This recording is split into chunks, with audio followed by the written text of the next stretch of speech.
आज हम लोग पढ़ेंगे स्टैंडर्ड 7 का हिंदी व्याकरण पाठ 2 वर्ण विचार। वर्ण विचार में हम लोग वर्ण के बारे में पढ़ चुके हैं। वर्ण की परिभाषा, वर्णमाला की परिभाषा, स्वर वर्ण की संख्या, व्यंजन वर्ण की संख्या, अंतःस्थ व्यंजन, ऊष्म व्यंजन तथा वर्ण के 2 भेद होते हैं, स्वर और व्यंजन। फिर स्वर्ण के 3 भेद होते हैं, ह्रस्व, दीर्घ, प्लुत स्वर। और अन्य स्वर के बारे में भी पढ़े, अनुनासिक, अनुस्वार और विसर्ग के बारे में। आज हम लोग पढ़ेंगे व्यंजन के बारे में। जिन वर्णों का उच्चारण स्वर की सहायता से की जाती है उन्हें व्यंजन वर्ण कहते हैं। हिंदी वर्णमाला में व्यंजन की संख्या 33 बताई गई है। मुख्य रूप से क, च, ट, त, प, पवर्ग, अंतस्थ और ऊष्म वर्गों में इसे बांटा गया है।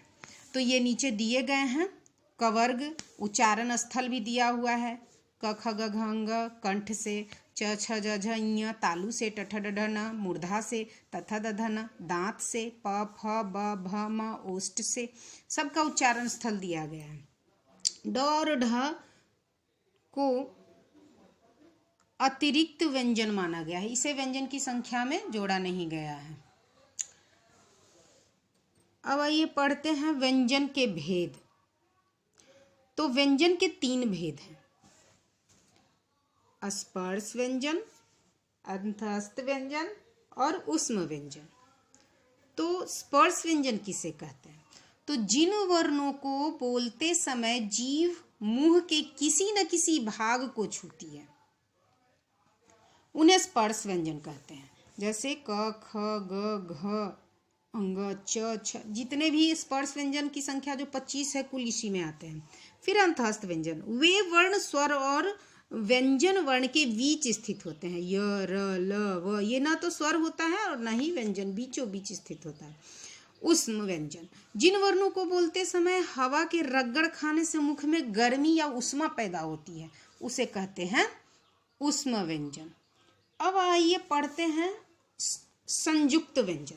तो जब 2 व्यंजनों के बीच कोई स्वर नहीं होता तो उन्हें मिलाकर बोला जाता है या लिखा जाता है।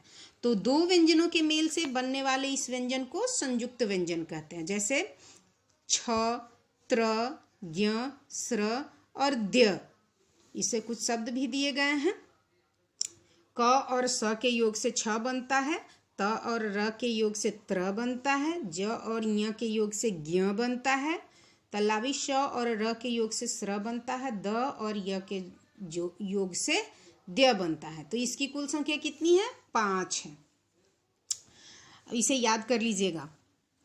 अब इसके बाद हम लोग पढ़ेंगे, इसे कुछ शब्द भी दिए गए हैं, छ, त्र, ज्ञ, स्र और द्य से। इन शब्दों को भी याद कर लेना है, उसका अभ्यास कर लेना है। अब आगे पढ़ेंगे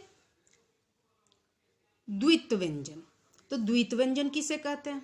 जब एक ही व्यंजन का 2 बार साथ साथ प्रयोग होता है तो उस व्यंजन को द्वित्व व्यंजन कहते हैं। जैसे क हलंत जोर क, जिसमें एक ही जैसे व्यंजन, एक बिना स्वर का होता है, एक स्वर का होता है, एक स्वर रहित होता है, एक स्वर सहित होता है।